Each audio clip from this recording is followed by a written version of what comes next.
this isn't forever. I've been around long enough. I've seen enough in New York to know that nothing lasts. I've seen when the subways were painted, they're gone.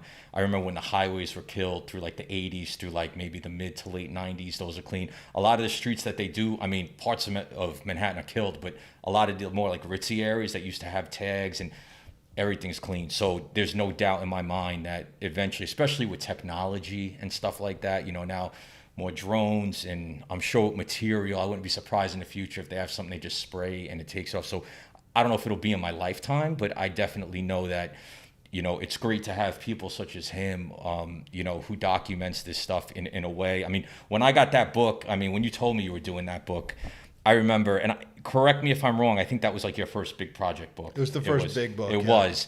And I had faith in you, but I was like, how are you going to document an entire country's worth of stuff and then tie it all together? And I remember when I actually got the book and I really was able to go through the whole thing, and I was like, wow, like just the documentation in there and how accurate everything is and how it ties it in. It's great just to have, because, what else is out there as far as like, the real history of something like this. So, but anyway, to answer your question, I don't see the freights getting clean anytime soon, but I just think at some point in life, it's not going to be around. So. The saturation of the freights is unlike anything I've seen with the streets or anything else, because it's kids that didn't grow up seeing street graffiti and don't have street graffiti in their cities other than odds and ends that are painting these freights. It's crusty punk kids. It's 50-year-old dudes that want to come back out. Like, it's literally everything. And any city you retire to or move upstate or this or that, like, you have the itch, they're out doing it. I used to be able to look at the freights probably through 2005, 2006 and know 75% of what I saw in them, recognize it. Well, I might not know them personally, literally probably be 1 degree of separation away from them. And the stuff I didn't know, if I took a picture, probably could figure it out within a day and be in touch with someone.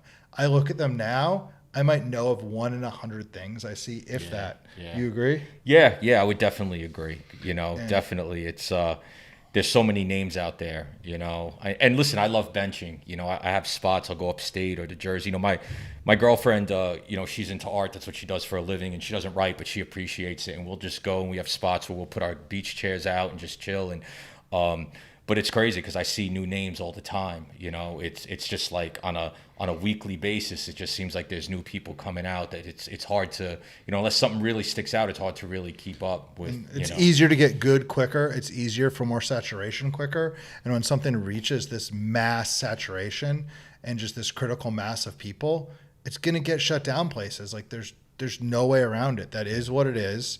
But it's a huge system. It's a big ass country. You know what? You might not be able to really paint freights inside New York City. Maybe there's some dude on a bike that has some weird little layup somewhere in Queens where they can go paint a hopper here and there. But like, that's only going to get them one train every so often.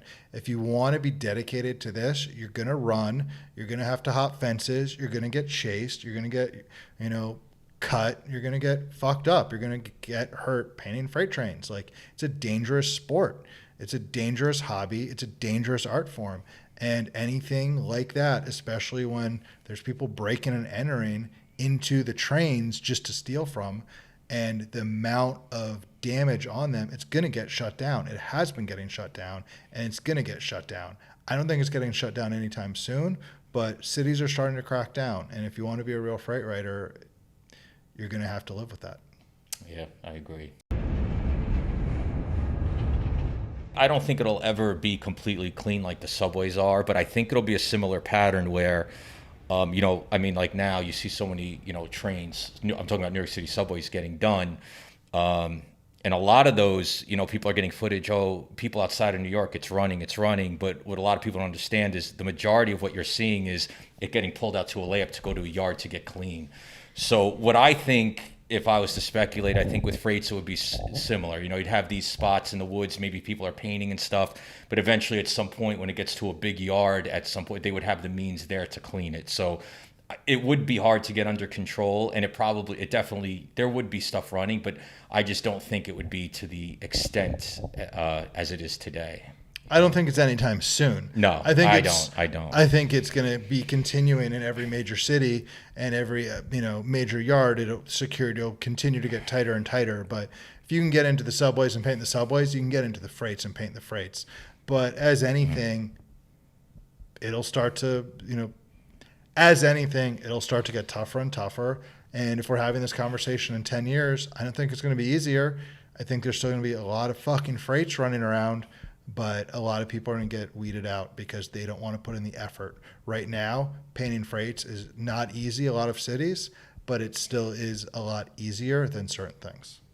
Would you agree? I would agree, definitely, without a doubt. I mean, it's like everything. Everything gets harder usually through time. So, and especially, like I said, technology now. I have friends where they've had issues with drones. It's like, how do you hide from a drone? You know what I mean? It's like there's all these other aspects that technology is just advancing at such a fast rate, that it makes it harder. But there's always going to be people dedicated, to doing it and getting it done somehow. I mean, you see that now with the subways.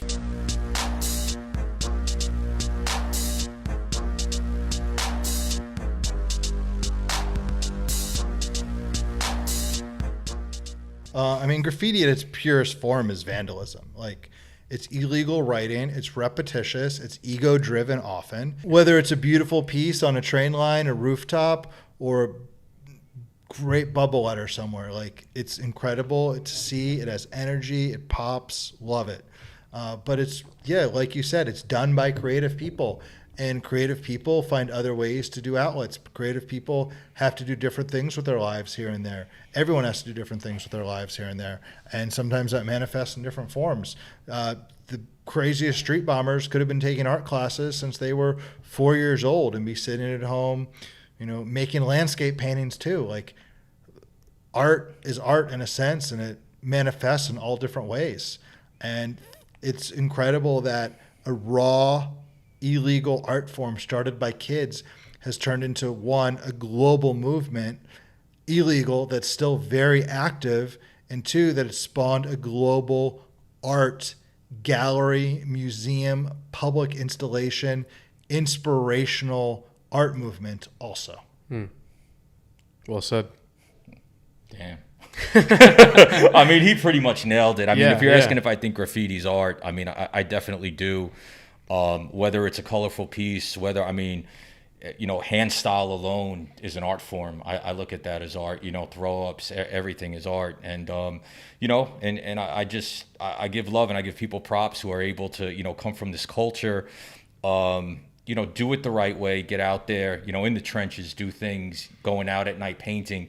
And then from there, they're able to, maybe find that, hey, there's something more to this, and it takes them in another direction, and they're able to make a living. I mean, they say if you do what you like in life, you'll never work a day in your life, or something like that. You know what I'm saying? But I think it's great when people do that. But yeah, I mean, to me, I definitely look at it as art. I mean, I have a good friend of mine. We always have this debate where he's like, yo, man, it's not art, it's a craft. And I'm like, I could kind of see where you're coming from, but I just look at it from a different perspective. That to me, it's art.